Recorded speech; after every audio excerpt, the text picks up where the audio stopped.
જય માતાજી, જય મોગલ. હું તમારો કપ ગઢવીને આજ હું તમને કહેવા આવ્યો છું મારા જીવનમાં બે અનુભવ આ મહિનામાં બન્યા. એક સારો અને ખરાબ. સારો અનુભવ મને ગુજરાત પોલીસનો મારા જીવનમાં બન્યો આ 15 દિવસમાં, 12 થી 15 દિવસ થયા. અને ખરાબ અનુભવ મને બન્યો સિવિલ હોસ્પિટલ રાજકોટ. મારા બેન છે, ગરીબ માણસ છે, ગૌશાળામાં નોકરી કરે છે, આખું પરિવાર. અને એ લોકો ચાલતા ચાલતા રાજકોટથી જતા હતા હળવદ માતાજી દર્શન કરવા માટે. અને વચમાં એક ગાડીવાળાએ મારા બેન રાતે 5 વાગે, 5 થી 6, 5:30 ઉડાડી દીધા ગાડીવાળાએ. અને ગાડીવાળો વહી ગયો અને હેમરેજ થઈ ગયું, બેભાન થઈ ગયા હતા. અમે લઈ ગયા સીધા, એ લોકો લઈ ગયા મોરબી સિવિલમાં. એટલે એ કીધું કે અહીંયા નહીં, તમે રાજકોટ સિવિલમાં લઈ જાઓ ફટાફટ. અહીંયા કલાક 2 કલાક અહીંયા બેગડા, ટાંકા બાકા લીધા, લોહી નીકળી ગયું જાજુ એવું. પછી સીધા સિવિલ હોસ્પિટલમાં રાજકોટ આવ્યા. હું અહીંયા પગી ગયો. પણ સાહેબ, એટલું ખરાબ અનુભવ મને સિવિલ હોસ્પિટલનો થયો છે. હું આપ સૌને કહું છું, સરકાર પૂરું ધ્યાન આપે છે, પણ અંદર હોસ્પિટલવાળા કોઈ ડૉક્ટર ધ્યાન ના આપતા. સરકાર પૂરી દવા આપે છે, હોસ્પિટલવાળા નથી આપતા. તમામ ડૉક્ટરોની સુવિધા છે, જેટલી પ્રાઇવેટમાં ન એટલી સિવિલમાં હોસ્પિટલમાં સુવિધા એવું છે, પણ કોઈએ ધ્યાન આપ્યું નથી. સાહેબ, 5 કલાકે સિટી સ્કેન થયું છે મારી બેનનું. 5 કલાકમાં માણસ મરી જાય.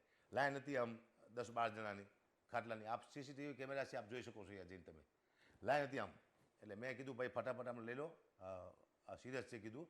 તો એ એક લુખો વાત કરતો, મેં ડૉક્ટર મારી સાથે વાત કરતો હતો કે વારો આવે ત્યારે આવે, બાકી ન આવે તો બે જાઓ શાંતિથી. કે કીધું ભાઈ હું હકાબા ગઢવી છું, કલાકાર છું, તું મારે આવું વર્તન ભાઈ તમે ડૉક્ટર સાહેબ આવું કરો છો તો નાના માણસ શું થતું છે અહીંયા? હું એ વિચાર કરું છું, નાના માણસ તમે શું જવાબ આપતા છો અહીંયા? અને સાહેબ મેં એમ કીધું, હું એમને કીધું તમે મારો વારો પહેલાં લઈ લો એમ. પણ આમાં સિરિયસ કોણ છે એ તમે જરા જુઓ, એને તમે પહેલાં લો. કોઈ નહીં. 5 કલાકે સિટી સ્કેન થયું, 3 કલાકે તો ડૉક્ટર આવે છે. ડૉક્ટર મગજનો ડૉક્ટર હોય ને એ 3 કલાકે આવે છે.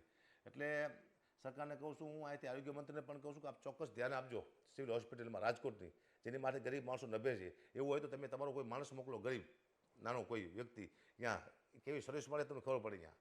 અને એટલું બેકાર સર્વિસ છે. મેં નાને એક મંત્રીને પણ મેં ફોન કર્યો હતો. સાહેબ, મંત્રીનું પણ માન આ લોકોએ રાખ્યું નથી, બિલકુલ માન નથી રાખ્યું. કોઈ ધ્યાન આપ્યું નહીં. મારી સાથે માણસો પણ સારા સારા હતા એમ, પણ કોઈ તમે આ સીસીટીવી કેમેરામાં જોઈ શકો છો. 12 થી 15 દિવસ થયા છે. હું તારીખ એવું હોય છે તો આપી દઈશ તમને. સિવિલ હોસ્પિટલનું બધા ન્યૂઝ જોવાની વિનંતી કરું છું. આપણે ચોક્કસ રાજકોટ સિવિલ હોસ્પિટલમાં જાઓ અને એક દર્દીને પૂછો, દર્દીને તમારી હાલત શું છે અહીંયા આગળ. કોઈ ધ્યાન ના આપતું એમ. સરકાર દવા આપે છે, સરકાર સુવિધા આપે છે, પણ ડૉક્ટરો છે કોઈ ધ્યાન આપતા છે નહીં. આ મને કડવામાં કડવાનો અનુભવ થયો છે. એના કરતાં પ્રાઇવેટમાં હું લઈ ગયો. મેં કીધું હાલો મારી પાસે 5 રૂપિયા છે, હું મદદ કરી શકીશ મારી બેનને, હું પ્રાઇવેટમાં લઈ જઈશ. પણ નાના માણસો ક્યાં જાય છે પ્રાઇવેટમાં? એનો મતલબ નાના માણસોને મરી જવાનું હોસ્પિટલમાં. આવી ખરાબમાં ખરાબ સેવા આપે છે આ સિવિલ હોસ્પિટલમાં. આપ ચોક્કસ આનું ધ્યાન આપજો. પહેલાં આ મારો ખરાબ અનુભવ છે જીવનમાં પહેલી વાર, કે નાના માણસ શું થતું છે. ગરીબ માણસને મને પહેલી વાર દયા આવી. મેં તો આ લોકો હકાભા નામ છે એટલી ઓળખાણ છે, છતાંય મારું કામ ન થયું તો નાના માણસ થતું શું છે. એટલે ચોક્કસ સરકારને કહું છું, આપ ચોક્કસ એકવાર ધ્યાન આપજો. આપણને સરકારને કદાચ ખ્યાલ જ નથી કે હોસ્પિટલમાં શું હાલી રહ્યું છે. સરકાર તો જે સુવિધા જોઈએ એ બધી સરકાર તો આપી દેશે, પણ સામે કામ કરવાવાળા હોય છે ને, કોઈ ડૉક્ટર હાજર નહોતા, એક પણ ડૉક્ટર હાજર નહોતો અહીંયા. આપ કેમેરામાં જોઈ શકો છો. મગજના ડૉક્ટરની જરૂર હોય તાત્કાલિક 2-2.5 કલાકે મગજના ડૉક્ટર આવ્યા છે. એટલે ચોક્કસ આની આપ સરકારને વિનંતી કે આપ ચોક્કસ આનું નોંધ લેજો.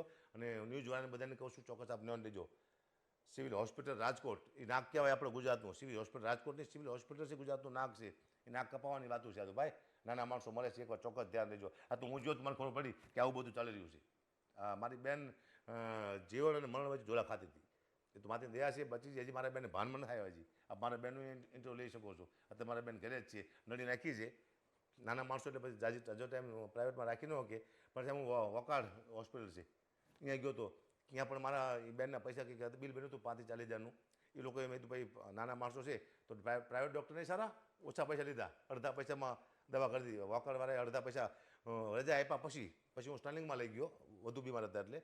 પણ પૈસા આપ્યા પછી અડધા પૈસા પાછા આપ્યા વકાળમાંથી. એથી વિશેષ મહેતા સાહેબ કરીને છે, રૂપેશભાઈ મહેતા, સ્ટર્લિંગમાં, એમને મેં વાત કરી. મેં કીધું સાહેબ નાના માણસો છે એ દાખલ કરી દો. કોઈ બિલ લીધું નથી સ્ટર્લિંગમાં, કોઈ બિલ, ખાલી ખાટલા